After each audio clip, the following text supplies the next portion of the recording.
Remember, Sue, drink water. Don't drink and drive. Game over! Take it light. Okay. Now you're more fluent. Makina, he's got three! Up, Bears. So this is really good right here. Absolutely. Let's do it. Hello, everyone, and welcome. This is Hoop Social, or Ori from Hoop Social, and I'm presenting the Creator Hour. This is the latest episode. I'm super excited. We are brought to you by the Sports Fluent Network here on YouTube. I have a fun guest today. He is also a part of the Fluent Sport Network. It is All-American Hooper Chris Driscoll. So I'm looking forward to talking with him later about what's going on in the NBA Finals, Celtics, Mavs, and talking a little Jerry West as well. Now, that is naturally the first thing I want to talk about today. If you haven't heard, Jerry West has passed away, the legend Jerry West. A tremendous, monumental figure in the NBA and what is the legacy of the NBA.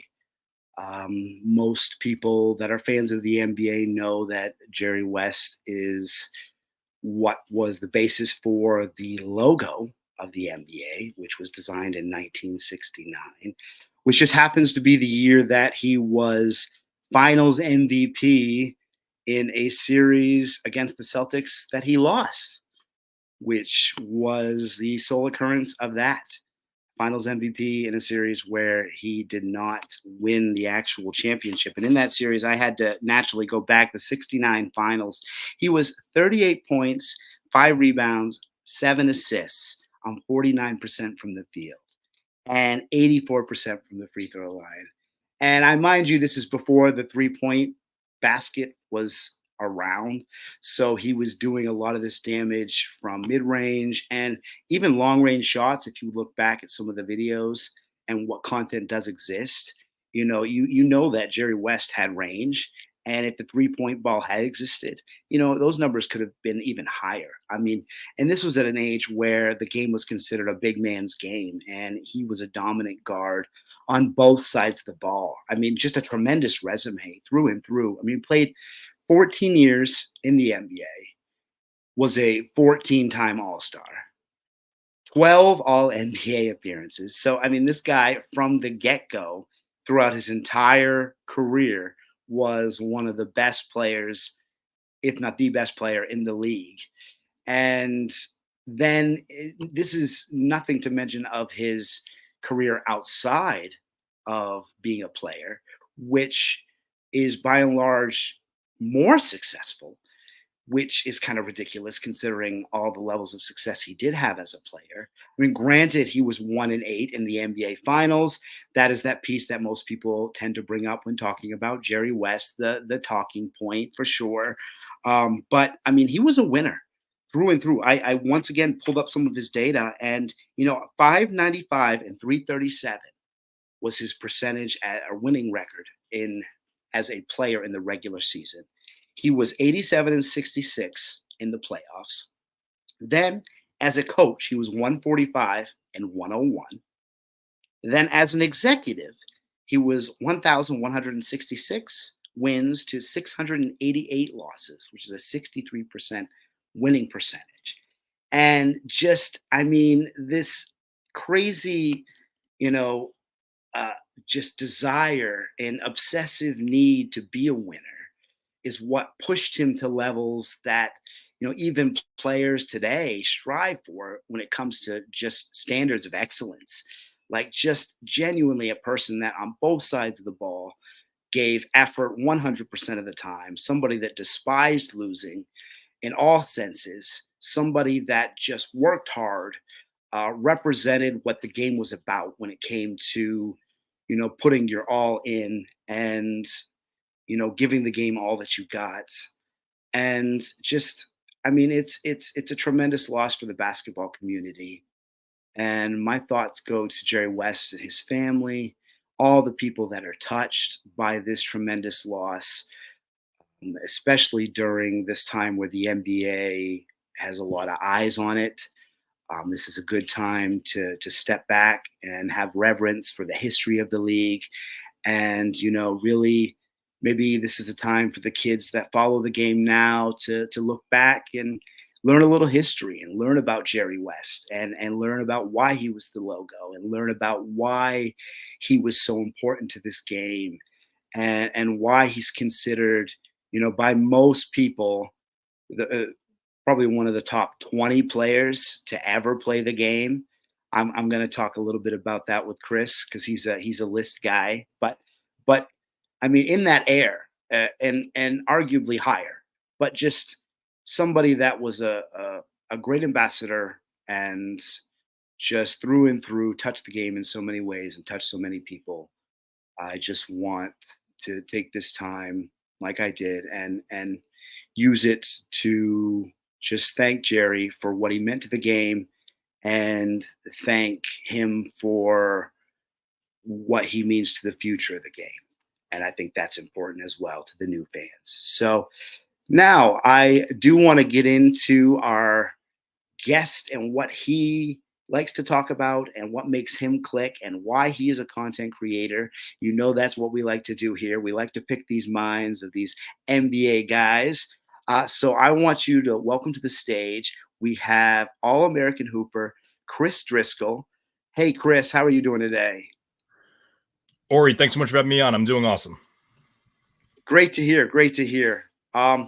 It was a tough day, loss of Jerry West. I don't want to, have this take up the entirety of the show, but I think it's important that, as a content creator that you are, that the people or we take our steps to educate people about who Jerry West was.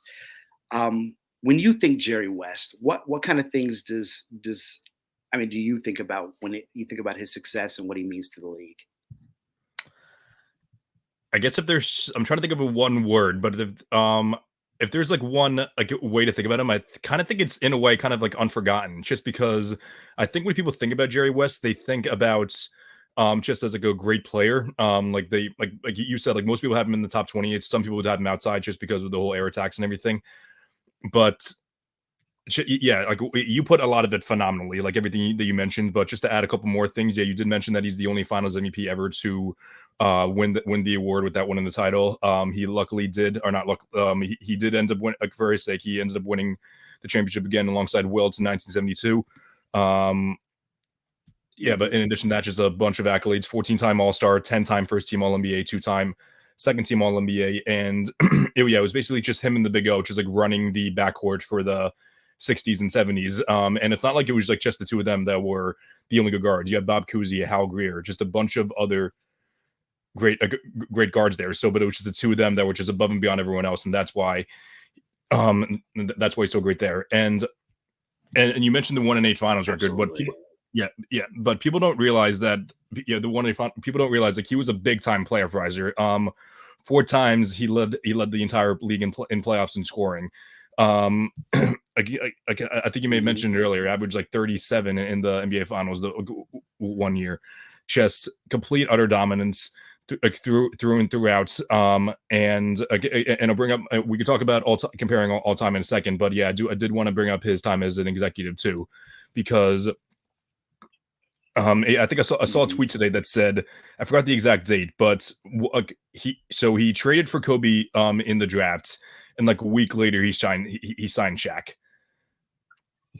That's like the equivalent of like like I don't know how big of a baseball guy you are, but like I would say like that's like a pretty damn equivalent of like signing Babe Ruth and Lou Gehrig in the same week. Like and just like 2 top 10 players. Some people have them 2 top 5 players in the same week.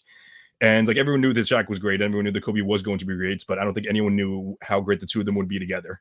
So, and then obviously drafted both Klay Thompson and Draymond Green, who are like people saw the potential in both of them, but no one saw Klay being a top 5 shooter all time. No one saw Draymond being a top 10 defender all time. And just anything he touched turned to gold. And I know like the Clippers situation hasn't really lived up to the hype just because of unfortunate injuries with Kawhi and Paul George, but the Clippers are historically an awful franchise, and he just totally turned them around by So yeah, signing Kawhi, top 5 player, and just totally went all in and training for Paul George. Now, some people say they'd be better off with SGA now. I don't know if they would have been. SGA is obviously the better player now. Probably was better last year too. Sure. Yeah, but yeah, hindsight 2020 there for sure. But definitely like if you we could talk about rankings in a second, but I would say if we're talking about just overall impact, I'd say he's definitely one of the 5 most impactful players in basketball history. Yes, I really like the way that you put that. That was very fluent in the sense that, he just impacted the game in so many tiers and so many levels, and that type of impact and that type of impact on winning clearly was evident in the sense that, like, he knew what he was doing. This guy definitely knew what he was doing and had the Midas touch, especially as an executive. And I mean, to go to the finals 9 times as a player is nothing to slouch at either. So, Oh no. I mean, people say what they will about going 1-8, but I mean, 6 of those were against the Celtics, and they weren't going to lose to anybody. So, Exactly. Yeah. Yes. If the biggest knock on you is that you lost to Bill Russell in the final 6 times, then that's when you know you've had a damn good career. exactly. I'll take that on my resume, put that on my LinkedIn all day. Absolutely. Yeah. So now getting to the concept of the show here, I like to talk to my content creators a little bit about their journey and what makes them desire, to kind of get their voice out there and create content. So what got you started in this path? So overall, like I would say, like since I was like about 8 years old, I want to say is when I just became a massive sports fan. Basketball hasn't always been my number one sport. So I've been a massive baseball fan of my life. You can see behind me right there. I'm a big Mets fan. 2006 Mets is really the team that I fell in love with. And I don't have the notebook with me now, but I mentioned it in my pilot episode of the All American Hoops podcast. That it was literally like a week before that I was starting the podcast. My mom found something in the attic. It was like a notebook of all the lists that I used to make, and all these hypothetical lineups that I used to make. So I haven't grown out of that for sure. And Absolutely. yeah, it's always something that I've just enjoyed. And it was I had a personal account on Twitter that I would just engage with random people for fun, and it was always just something that I saw as just like a little hobby. But I really wanted to once COVID happened and I saw people actually getting engaged in certain content, I thought, okay, maybe that's something I'll do. And then when I actually saw it's a possibility, it's a possibility to actually engage with people. So I decided to make the All American Hooper brands, made the Twitter accounts to start. That was October of 2020. It was a week after the Lakers won the finals. That I decided I'm like, okay, let's go with this. So my roommates, who's a graphic designer, decided to design my logo to turn it into the shirt. And yeah, it's still pretty small account, but I'm still able to engage with a bunch of people on there. So it's just something that I've always enjoyed. About a year and a half later, I turned it into the TikTok account, in which I think it's funny because I made a couple fake videos just to test the waters in it. One of the very first videos actually was an instant reaction to Al Horford getting traded back to the Celtics. Nice. Yeah. I woke up to that. I'm like, okay, I'm gonna see how this is. I'm like, this is pretty cool. Maybe I'll post it again, and maybe I'll actually post that video in a week from now. But we'll see what happens there. Just gonna say, how par for the course is that, right? Yeah, yeah, exactly. So, and it's a lot of this journey has been like a one thing leads to another, just because I've loved every step of the way going into it. Because about a year from there, from making the TikToks, it was about a year that I decided to actually start putting my thoughts and putting my words on paper. Growing up, I was a special special education student. I never really loved reading or writing, but then I found obviously I'm in sports, just getting into it, so decided to just dive in deeper to that. So I reached out so I saw primetimesportstalk.com was hiring, not hiring because they just pick anyone up who they want. So I submitted one of my pieces. They said they were a pretty they weren't too big at the time, but so they said we'll have you write about basketball and baseball for now. So continue doing that. So as I said, one thing leads to another. So I've been doing that since I think it was 2023. So about a year and a half now. And and then as far as goes for the next chapter in my journey life was turning it into the podcast. So yeah, it's like I feel like, and like, I'm sure you felt this way too, but I feel like it's one of those things where like you talk to your guy friend, you say, oh dude, we should start a podcast, and so which is a good thing that like never leaves the group chat or something. So it's something I do with my brothers now. They're not on every episode, but they're on most episodes, and we have an awesome time doing it. So it's basically just like, yeah, like, as much as I do all this for like for fulfillment, so it really makes me happy. Essentially what it is, it's just a bunch of guys. Like I like to just sit down and talk ball with my friends, and like, and obviously like I love interacting with some other bigger creators, you know, like I've had Noah Dalzell from the like from Celtics blog on the show. I've had some other bigger creators like Joel Dells and River Brown from the Pick a Side podcast. So just like I like to interact with just everyone about everything regarding sports in general, but more specifically basketball, and it's just overall been one of the most rewarding experiences that I've had. Yeah, I totally love all of that. I mean, just especially because I mean, I can relate to so much in the sense that you do this and you're not quite sure what it's going to lead to and what that next step is, and you kind of progress as each step kind of reveals itself. And by doing so, you kind of end up opening a bunch of doors that you didn't realize could be opened by Mhm. just talking about what you love. I mean, you can tell. I mean, I appreciate people like you that I know if this platform didn't exist, you would be the person, like you said, doing this in your notebooks and doing this at home and, Oh yeah. doing this anyway because you're just passionate about it. So you might as well share that passion with, other people. And that's kind of how I view these things. And that's what makes me appreciate content creators like yourself. But a little more specific, because I know you're a Celtics guy too, which we'll get into a little bit later. But how did the Celtics become the team of choice? How did that relationship kind of come to be? Yeah. So yeah, I know a lot of people have like certain like specific stories of a specific moment when they became a fan. Mine aren't as specific. My dad, like all my teams through my dad. I'm like I mentioned, New York Mets, Boston Celtics, and New York Giants fan. He's in that order for sure. But if you're wondering why Boston versus New York, he just grew up a massive Larry Bird fan, and he stuck with it. So it's not like he's a bandwagon fan by any stretch of the means, because he stuck with the Celtics throughout the 90s and in the early 2000s. So he's a loyal fan for sure, even though it's been a pretty smooth ride for the most part. But Honestly, all that sounds good. I only judge people for the Mets part, to be honest. okay, are you Red Sox or Yankees? Are you Red Sox? Red Sox. Red Sox. Okay, yeah. Yeah. Makes sense. Yeah. So I know that we can be a tad judgmental, I suppose, up here. Yeah, that's okay. Yeah. I know that he's not really too deep into sports anymore, but I know that Nick Mack is a big Yankees fan. So yeah, that was one thing we disagreed on as well. Fair enough. Yeah. So the Celtics relationship just kind of came to be because of a familial thing, which Yeah. I'm totally down with. I think that's just as important when you're passing down your legacy. You must pass down your sports knowledge to your prodigies and your Oh yeah. everyone right? That's important. So now, being a Celtics fan, what so far have been some of your favorite moments that have kind of driven that Ooh. relationship home now? So I'm trying to think of something a little more from the beginning, because like it was like just before the big three co-joined that I became the Celtics fan. So Okay. I would say one of the best memories, the very first game I went to was in 2008. Went to the wherever the New Jersey Nets played. I forgot. I'm drawing a blank here. Barclays.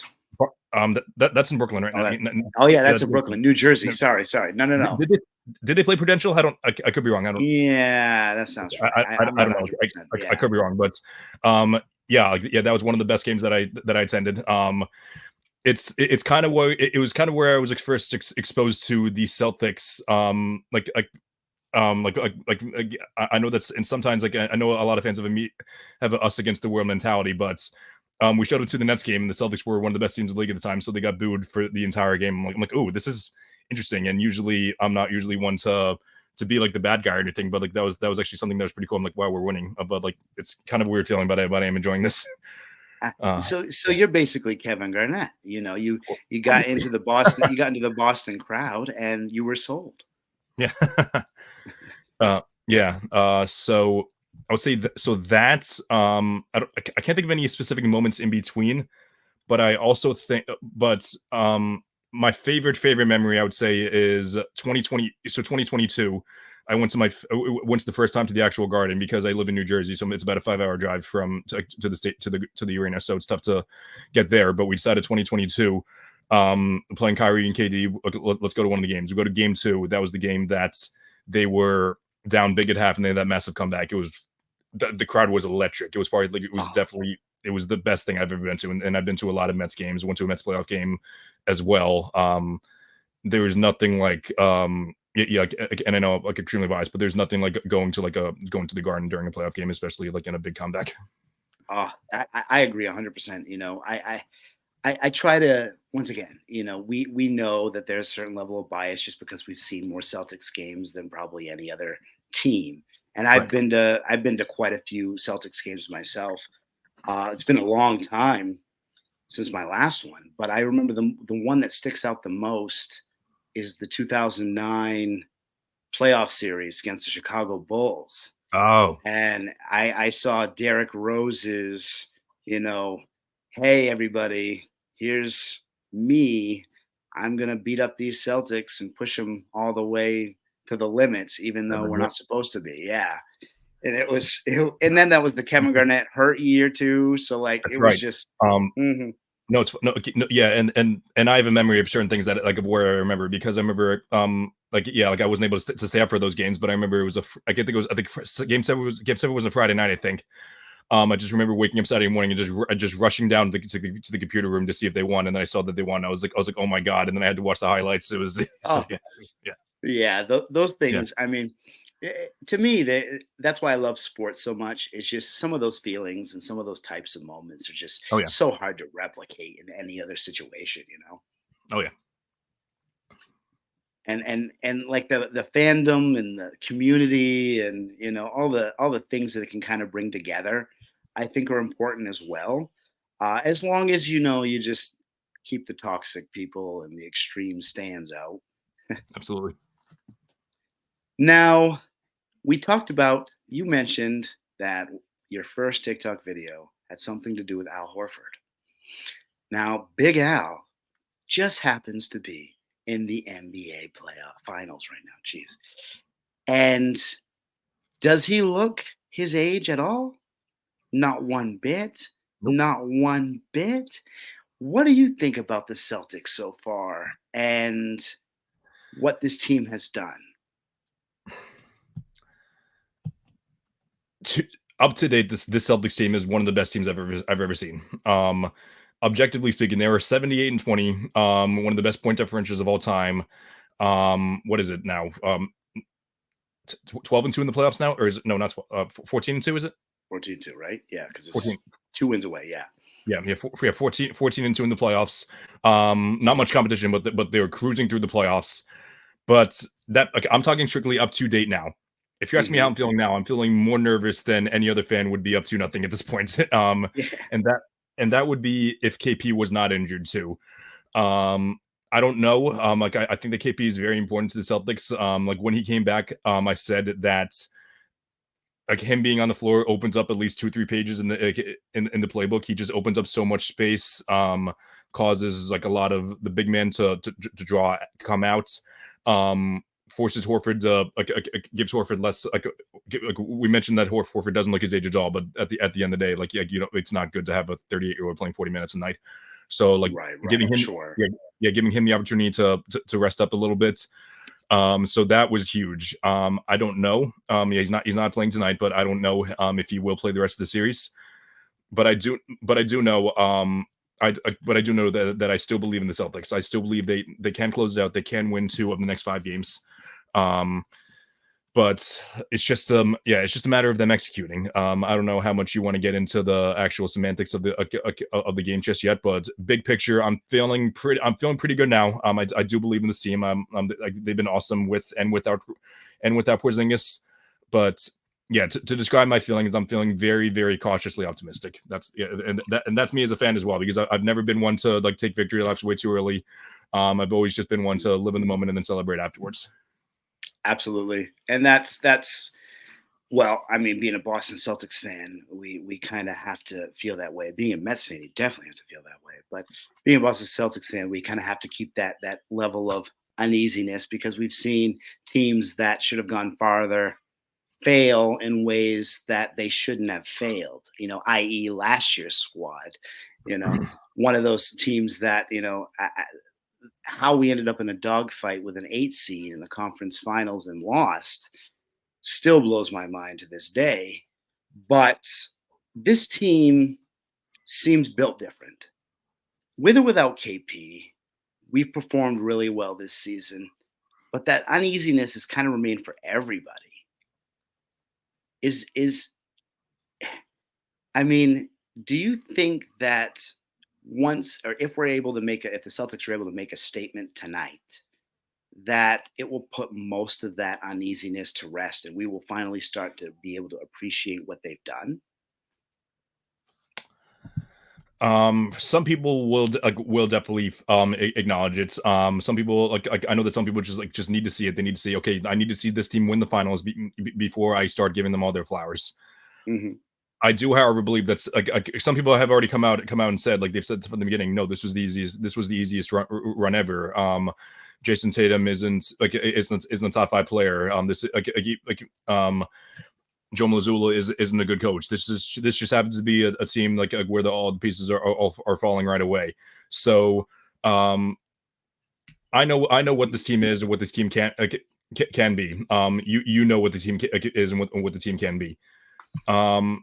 And I honestly just feel like a lot of like these analysts and like the people on social media they won't say it, but they won't say it. Like I just think they don't like the Celtics and they don't want to give them their full credit, even if they do go the full mile. It starts to feel that way a little bit, because just the way that some of these media people kind of pull and kind of make up these narratives. Like, I couldn't believe, I know you were one of the ones that I believe commented, but when the ESPN on Get Up made and tried to fabricate like this whole narrative that Jason Tatum didn't like the fact that Jaylen Brown won Eastern Conference Player of the series, and it was based off of like a single frame of Tatum not smiling, and perhaps the most ridiculous thing I've ever heard. Maybe I wasn't looking too deep into it, but the picture that they zoomed in on him, he was smiling. He was just looking away. So I was just looking like, I'm like, what? Like you expect him to like stare at him the entire time and just like be like, what do you expect him to do? Like, do you want to kiss him? Do you want him to kiss him on the head or something? Like, is like, do you want him to like celebrate that much? Like the guy was clearly extremely happy. He just won. He just made it to the finals for the second time in 3 years, and his brother that he's been teammates with since his rookie season for 6 years now, he's been the one constant throughout the entire time. He's been the one person that's been there the entire time. And I know that, Lou Williams was like the first person to come out and say, no, these guys, they're not traditional superstars. Like, they're not going to go out to clubs and post online of everything that they're doing outside the basketball. All that Tatum does is just go to practice, and go to the game and hang out with the son, which I'm not blaming someone if they want to go out to the club every once in a while and just have a good time. Like, I'm not going to shame that at all, but I'm genuinely curious as to, besides one, what people called corny, Jason Tatum post about Kobe Bryant when they made the finals the first time around. He's the most likable guy in the league, and I just don't understand. I don't understand the hate that he gets. I really don't.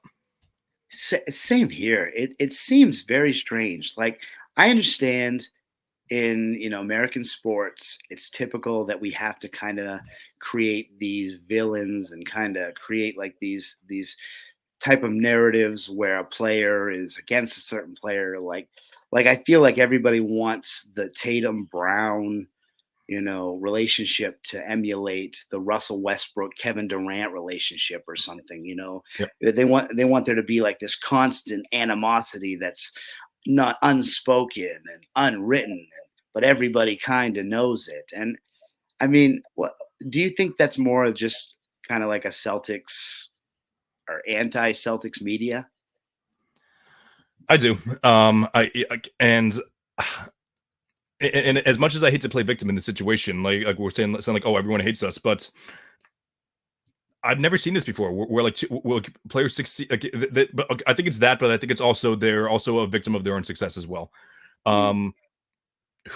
They've made the conference finals 5 times. Like I'm saying 5 times in 7 years because that's when Tatum started, but 5 times in 7 years.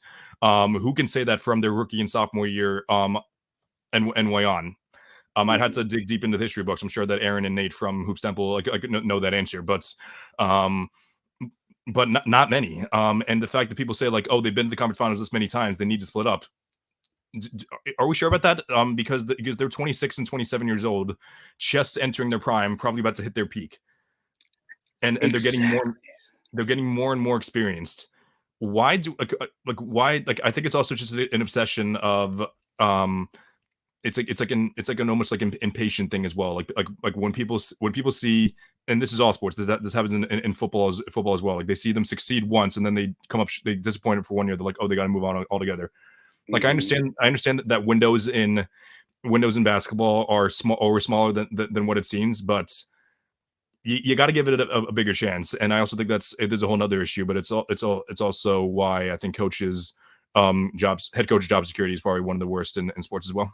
It's funny that you mentioned that because I see that the Lakers having trouble finding who's going to take that job, which we all could have anticipated, considering what is going on in Lakerville.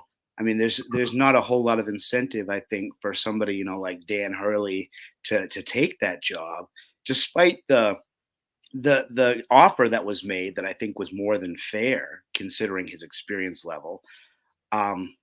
But he turns it down. They're looking for stuff. I mean, Darvin Ham probably shouldn't have been fired, right? I don't think so. And like people are going to talk about how his lack of adjustments have been were detrimental to the team, and his inability to put together the proper rotations was really harmful to the team. I didn't watch a ton of Lakers this year. I watched enough, but and I'm not an expert in making adjustments either. But I also just feel like I'm always pretty hesitant to rank coaches just because a lot of it is subjective because we don't know what goes on in locker rooms. We don't even know what goes on in huddles a lot of the time. Which is why I always scoff at people who would who take unnecessary shots at Joe Mazzulla as well. But I'm sure part of the reason is that LeBron and AD maybe wanted him to go. But and that's not a shot at LeBron either. Just because you obviously want your star players to respect their head coach. But I'm always very hesitant just to evaluate my head coaches, unless it's a well-known guy like Greg Popovich or Eric Spoelstra, who are known for making adjustments. But sure. As far as it goes for everything else, we really don't know because I really believe that a lot of what the head coach job is, it goes on behind closed doors and outside of the 48 minutes that they play every game. I would tend to agree with you with that sentiment as well. I definitely think that is more than likely the situation, especially as with most things. I think there's a lot probably behind closed doors that the coaches are responsible for, which is why it's so important to have one. But which is also why I think it's so important to breed a winning culture by kind of having consistency as well. Exactly. Now, speaking of coaches, in this series in particular, Jay Kidd versus Joe Mazzulla, Jason Kidd is what I would consider a good coach that people tend to put in the great coach category. Am I crazy? Or is he going to show something in the next few games that will supplement his case? No, I don't think it's wild. I don't think it's crazy to say at all. Yeah, he's someone who's gotten a ton of flowers the past year for all the right reasons. Yeah, it really seemed like the team was like all set at like the 7-8 seed all season long, and then they made the trades. And then he was able to get his players to buy in, saying like, hey, we really have a shot at this. Where like got lucky. And I don't mean this as a negative thing, but they got lucky to play the Kawhi-less Clippers. Capitalize on that. They were able to take down the Thunder, the first seeded Thunder. Then I don't think many people had them beating the Wolves, so they've overachieved for like not overachieved, but they've surpassed like expectations for sure. So yeah, he deserves his flowers for that. But definitely also people were saying like he has been making the proper adjustments for games 1 and 2. I don't know if that's entirely fair. Like I just truly believe a lot of that is just because the Celtics have been so great. Like maybe you want to make a better adjustments for to give Luka more rest on defense. Like they kind of did that towards the end. Like they put him on Horford and then tried to try to get the other pieces to play better defense so Luka could do more on offense.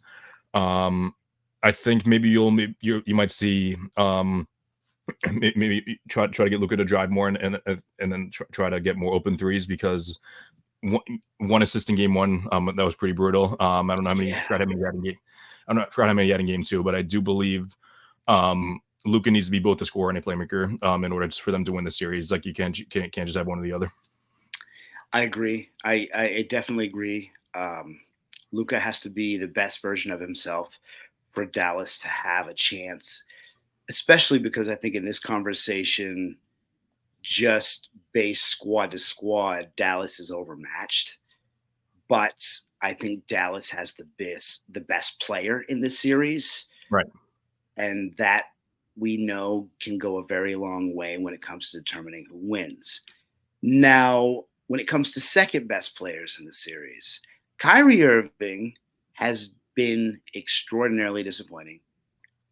As Celtics fans, we're reveling in it. If you're a Dallas fan, though, what do you want to see from Kyrie in game 3? I'd like to see. This is a lot. This is going to sound a lot similar than it is, but obviously, just like to see him hit his threes. I think he's over. What is he, over 7, over 8 from 3? For the series. So just start off by sinking those. Maybe also just getting to the hole more.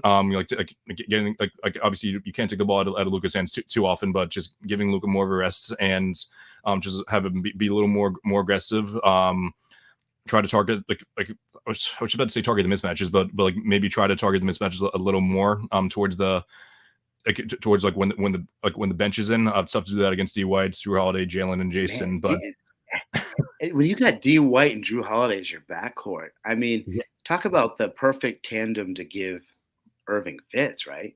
Well, yeah, because like Nick Wright was saying it today on First Things First. He said, like Kyrie does have a ton of pressure on him to deliver in this game, but at the same time, you could use the excuse. Okay, the best perimeter defender in the league is guarding me. What else can I do? Which obviously superstar you need to come through, but yeah. So just finding a way to get to the hole more, being a little more aggressive, and maybe just targeting the mismatches.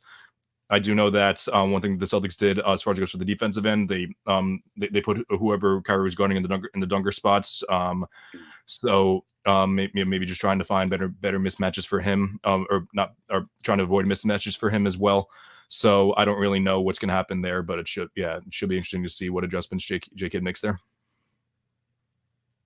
Definitely, I'm looking forward to seeing how Kyrie is able to turn it on in Dallas, because if he, puts up another stinker in game 3 and Drew Holiday outplays him, the entirety of the game, I mean, it's not going to look good for Kyrie first and foremost, but it's going to leave probably a really bad taste in the mouth of these Dallas fans that were expecting him to come through. Yeah, and like he kind of has a long leash as far as it goes for discussions with like other all-time great players, simply because that tends to happen with number 2 options. But this would be if we go back every single year, so 2024, he played great in the series against the Thunder. Against the Clippers. Had some great moments against the Wolves. I'm talking hypotheticals here because I am fully expecting Kyrie to have a great game tonight. Like maybe not 40, but I'm expecting him to have his best game in the series tonight. 2023 didn't play. They didn't make the playoffs, but that was on him. He only played 8 games with the Mavs. 2022 got swept in the first round by his old team. And then there's just a bunch of injury years. He really hasn't had like a superstar playoff run like which he was awesome since 2017 when they lost in the finals. Like if you want to count this year as a great run, I think he's been very, very good. I don't know if he's been awesome though. If you want to quantify it as great, I don't know if I would, but I don't know. Like I just think that Kyrie is an awesome talent. I don't know how much more he is than again. Like I'm expecting him to play great tonight. Like I don't want this to come off as a bad take if it comes. Come as that. Yeah. Right. We'll make sure to clip it just right. So it's like Kyrie is awful, and yes, he will do nothing tonight. Yeah, obviously. Yeah. Now it's interesting because I definitely am in the same thought process with you when it comes to him having a big game tonight. I think that that's just in the cards. But I also want to be put on the books and the records for saying I think Jason Tatum is going to have a breakthrough game tonight. I think Jason Tatum is going to have 30 plus. Hear me now, everybody that's talking, everybody that's here that's joining us on the Fluent Sports Network. I think Jason Tatum is going to have a game where he has more than 30 points and is going to have a good night shooting. Call me crazy, but I think he is so overdue. And I think the monkey is on his back. And I think he is fully capable of getting it offset back while still playing within the rhythm of the offense. Do you think that could happen? I'm the biggest. If I didn't believe that could happen, my title as biggest Jason Tatum defender would have to be revoked. So I'm 100% with you there. And if all goes continued as it's been for the last couple of series, which I know the Mavs are a tougher competition than the 3 series before this, but game 3 has tended to be the series where he turns it around. You especially saw it with Cleveland. Like after game 2, they lost game 2. He came back and had an awesome game on the road. He's been better on the road this playoff series, and I'm pretty sure. I know the Celtics as a whole have been better as a team. I'm sure it's been the same way with Tatum as well. I fully believe in Jason Tatum, and I do think he's going to have an awesome game tonight. And I think he knows that too. He knows that he needs to have a great game too.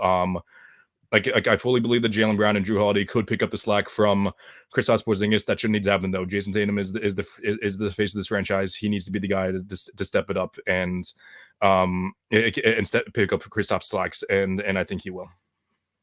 Yeah, I definitely want to see it. I mean, mostly it's the biased fan in me that just really wants to have Boston win. But there's a really large part of it that I want some sort of redemption for Tatum, because his I was going through the stats and saw some of the numbers, and they were talking about players averaging 25, 10, and 5 in the playoffs up until the finals. And the list is like 8 people deep, and it's the big names, Giannis, all these guys, and it's like in a vacuum, it looks like this guy is having a really, impressive playoff venture. But because of his shooting splits, we are really kind of tearing it apart and kind of calling him a playoff dropper. Right. Do you think all the criticism of Tatum is fair, or any of it is fair? Some of it is fair. Yeah, this would be second finals now where he did underachieve, being extremely inefficient. Statistically, one of the most inefficient player, finals player of all time. So that's never a good look at all. But however, Hoop Venue made a video of how he's been impacting every other way, and people will say, "Oh, look how many rebounds and assists he has." That come his way. It's the fact that he's able to guard 1 through 5. You can put him on the center, and then you can switch him on to Luka. And people say like, oh, star players do find a way. Like star players are double chest like Tatum is, but they score. I don't think most of the star players that he's compared to, like Shea and Ants and Jalen Brunson and Devin Booker, they're not the defender he is, and I also I also don't think that they draw as much attention as he does, and I know that they also they don't have the supporting cast that he does, but I also think that um like I really do believe that Jason Tatum does draw the most physical attention to them to himself for his teammates. Well, and I mean, he's kind of doing like Kobe Bryant. Kobe Bryant in the NBA Finals, as cumulatively, wasn't the most efficient shooter or efficient scorer. I believe overall, all his final series combined, he's about a 41% field goal percentage shooter, which we all know is not particularly great. But some of his biggest moments, like Game 7, 2010, where he goes 6 for 24, but he gets 15 rebounds. He still was impacting the game on defense. Like I feel like the greats still impact the game in so many ways, even when the shot's not falling, and he maybe not getting that same amount of respect. Yeah, he's not getting the respect because he hasn't won yet. That's as simple as that. And I'm hoping that eventually, when he does win, maybe not yet, because I do feel like the media does control a lot. But however, I do think that we're going to look back in history, and look at the history books and say, oh, okay, this guy won Finals MVP. He made first team All NBA that same year. He as of now, 3-time first team All NBA. Hopefully, he gets up to 5 or 6. Finished top 5 MVP voting this amount of times. Wow, this guy was a damn good player. So, so maybe he doesn't have his full respect now, but I think he eventually will. Absolutely, especially if he's on this trajectory, the steps that he's taking, and the accolades that he's accrued already. I mean, this guy's already in rarefied air at 26 years old. Oh, yeah. So if he keeps doing things the way that he's doing, we're going to be having a lot of, Hall of Fame type, where does this guy belong in the top 75 conversations for Tatum? And they're not super far away. So now he's already top 50. He's already in my top 75. So it's not just me. As I mentioned, Aaron and Nate as well from Hoops Temple. He's already in their top 75 too. So it's definitely not outrageous to think so. Yeah, I think that the case can be made already, and for that to be the case is pretty impressive. So, now I wanted to tackle a couple. Let's call them what you would, if you were a betting man, what you would choose in these scenarios that I'm about to bring up for you. Okay. Okay. Mm-hmm. So first scenario tonight, Game 3. If you were a betting man, Dallas or Boston, who's winning tonight's game? Tonight, I would say tonight goes to Dallas, but then games 4 and 5. I don't know if you want to. I don't know if the next question was 4 and 5, but tonight I think goes to Dallas. I think they're coming. I'm looking at the score now. They're up 13-5, just so you know. So tonight I would say it goes to Dallas, but then after that, I believe in Joe Mazzulla and the Celtics to come through and maybe win in 5 games. That was my prediction from day one, though. Yeah. We got it. We got that down. So Game 5. A 5-game series, I am totally okay with. All right. So now next step, even though the game's kind of started, but when it comes to leading scorer tonight, who do you think it's going to be if you're a betting man? For both teams? For both teams. Yep. The leading scorer for both teams. I think it will be Luka Doncic. I think he's going to continue to be aggressive and get his own, whether it's affecting his team or not. Okay. Next whip, over under Kyrie Irving, 25 points. If you were a betting man, I'm going to take the over in that. Pretty confidently. Pretty confidently. Okay, so you do think he turns it on tonight. All right. Like that. And now with the Celtics, who do you think is going to impact this game the most tonight if you had to pick? Impacting him the most. I'm gonna say Al Horford. He's gonna be the guy that has to. He's gonna be the guy that's to take KP's minutes. He's already been playing a lot of minutes. He's been playing like late 20s, early 30s already, but he's gonna have to play a little more, but also play the slightly more important minutes as well. So he's gonna have to hold his own and then some more as after that. So I think he's gonna be the most impactful guy. All right, good. I love that. Al Horford. I mean, so much is talked about when it comes to LeBron James's longevity, and I understand it's on a different level. Sure, I'm not blind to that, but to see Big Al just perform at this level and still do what he does, and just like the amount of guile that he uses to still be impactful, like I just love it. He was the starting center on the Hawks team that took the Celtics to 7 in 2008. Mm-hmm. Yeah, that's wild. And he's going to go down as like a Celtics legend, probably more than anything at this point. Oh, yeah. So, I mean, that title, I mean, if there's anybody I want to see win one, it's Al Horford. Oh yeah, he's been one of my favorite players in the league for a while now. And all my friends say that I play just like whenever I play park basketball with them, they say I play just like him because I'm a guy that just sets a lot of screens and will do the pick and pop through every once in a while. I love it. Yeah. Plays like Al Horford. Yeah. I wish. Yeah. One time, somebody told me that I played like George Iceman Gervin, and Ooh. yeah, I was a small child and I knew they were lying, but it was very impactful on me. I was like, oh, hey, that's an NBA player. That's good enough. Yeah. So okay, now I wanted to get back into some of the swings there. So Jaylen Brown, Jason Tatum, who has more points tonight?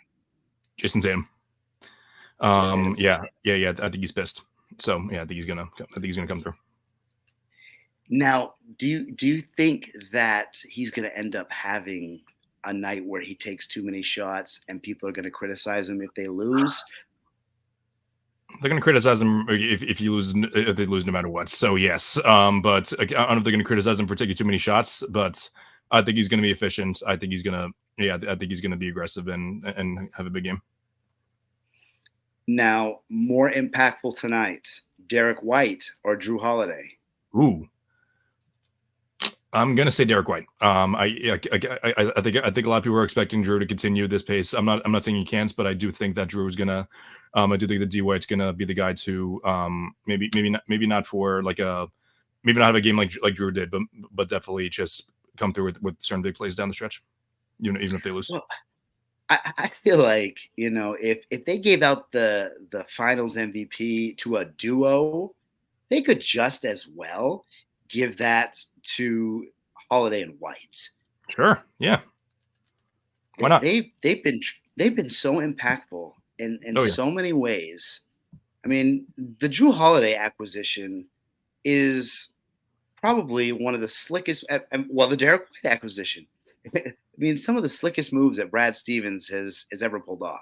I'm gonna give another. There's another thing where I knew where I was. I was in grad school class. I was in my grad school class, like trade deadline. I was being a very bad student. I was sitting on my laptop, like refreshing Twitter to see what trades were coming through. I remember gasping very loud when the James Harden trade came through for Ben Simmons. I was like, oh my god, I was being such a bad student who's studying to become a teacher. So like I was doing exactly what I would hate today. But I also remember looking at the Celtics have traded Josh Richardson, Romeo Langford in the pick for Derek White, and I love Josh Richardson. I thought he was like such a good Celtic. I'm like oh, like this is like I don't like this at all. Like Josh Richardson has been awesome, and you're trading more change for Derek White, and I just didn't know who Derek White was. He's been a million times better than I thought he'd be. Phenomenal. Yeah. I could not speak enough good things about Derek White and what he's meant to this team. I do it every chance and every opportunity I get. He's turned into such. I mean, he was a good player. I think now he's a great player, and in many other situations, he could be one of the best players. And our team, he's a third option, fourth option, and he's just I mean, his evolution to become a knockdown 3-point shooter, his aerial, assault against anybody that tries to take the ball to the hoop. Like I love a guy like that. Oh yeah. Now, finally, the Finals MVP. If it does not go to Jason Tatum, or I guess first the betting portion, I want to put it. Who would you bet on to get Finals MVP if the Celtics win? I would give it to Jason. I think it's gonna be Jason Tatum. I think like I said, I think it's gonna be in 5 games, and I think that Jason Tatum will be the best player in the team for the next 3 games. Okay, so now if that is not the case and someone else gets that Finals MVP, what could that mean for Tatum's redemption / legacy?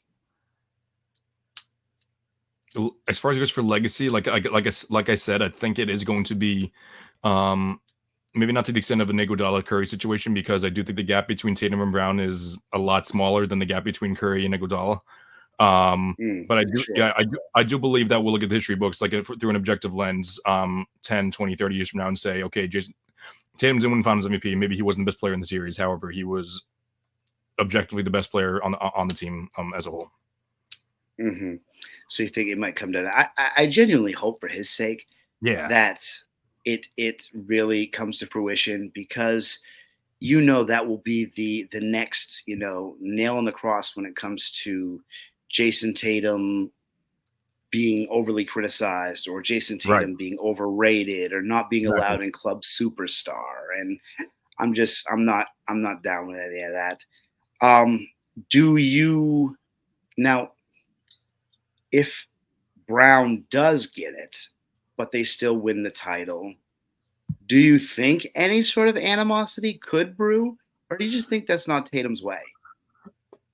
I don't. I think he's made it clear all year long.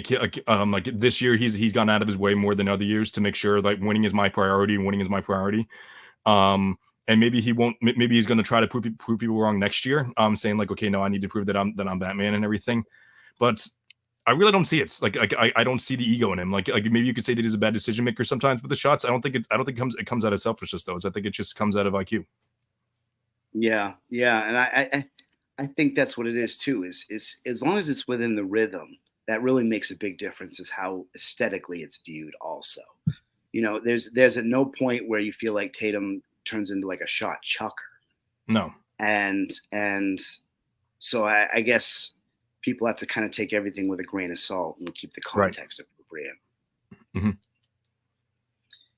Now, I was looking through some of the comments here. I see Fluent Media joined in and said Holiday is going to get a triple-double. Ooh, okay. And that Brown may put up 40. And we got Sand City Sports that joined in, says that Brad Stevens is executively weird. Got White at the trade deadline and stole Drew in a Miami Heat feud. Yeah, it's wild with Brad Stevens. Yes, absolutely. I mean, for being bitter enough, for being bitter enough to not trade Damian Lillard to the Heats and giving us Drew Holiday. Yeah. And then we got Sand City Sports one more with MVP has to be Tatum or Brown. White and Drew are all-star levels, but not team leaders. They definitely are all-star level talents, but yes, you do want to see your MVP be like your best player. Yeah, I mean that is the perfect scenario. That's a scenario everybody wants to see happen, and obviously that's a scenario that happens more often than not. Let's hope it's in the cards for Tatum. Yeah. All right, Chris. Well, we are about to end here, so I want to give you time to promote your material, your content. Where do we check you out, my guy? Absolutely. So thanks for having me on. Where you can find me, I'm All American Hooper on all of my social media apps, on TikTok, Twitter, and Instagram. All American Hooper or Chris Driscoll NBA is also like what I've changed my name to on some of them as well. As far as it goes for my podcast, I'm also on Sports Fluent Media, as we mentioned at the beginning of the podcast. It's called All American Hoops. We are live Tuesdays at 6 p.m. and we're very similar to the show. We would just talk a lot of hoops. You can also take a look at my column on primetimesportstalk.com. I write about mostly basketball, but also a sprinkle of football and baseball as well. So yeah, I'm everywhere. I'm always looking to find other creators to interact with. So feel free to reach out to me. And as I mentioned, Ori, thanks a ton for having me on. This was a ton of fun. I appreciate you a lot, Chris, being on. This was a lot of fun for me as well. I appreciate talking to kindred spirits, and especially kindred spirits that, okay, I'm not going to lie, are also Celtics fans. So, so go Celtics. And to everyone out there, this has been the latest episode of the Creator Hour here on the Sports Fluent Network. Make sure to check us out next Wednesday at 8 p.m. for another exciting episode. And once again, I hope you have a nice night, Chris, and I hope everyone watching has an excellent rest of their evening.